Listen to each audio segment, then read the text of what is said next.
ठाकरे गटाचे नेते आमदार रवींद्र वायकर शिवसेना शिंदे गटात प्रवेश करणार। सूत्रांची माहिती, संध्याकाळी वर्षावर मुख्यमंत्र्यांच्या उपस्थितीत प्रवेशाची शक्यता। ठाकरेंना मोठा धक्का। 2019 मध्ये मंत्रिपद मिळायला हवं होतं, माझ्यावर अन्याय झाला। भास्कर जाधवांची उद्धव ठाकरेंवर नाराजी। ईडीची कारवाई राजकीय द्वेषातून। बारामती ॲग्रो प्रकरणी रोहित पवारांची प्रतिक्रिया, जेलमध्ये टाकलं तरी घाबरणार नाही, भाजपला इशारा।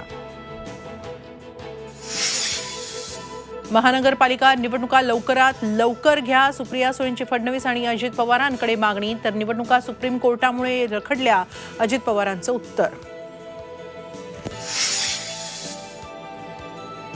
लोकसभा निवडणुकीआधी निवडणूक आयुक्तांचा तडकाफडकी राजीनामा। अरुण गोयल यांचा राजीनामा राष्ट्रपतींनी स्वीकारला। निवडणूक आयोग भाजपच्या इशाऱ्यावर काम करतं, राऊतांचा हल्लाबोल। 2 दिवसात 269 शासन निर्णय। आचारसंहितेपूर्वी कामं उरकण्याची राज्य सरकारची घाई।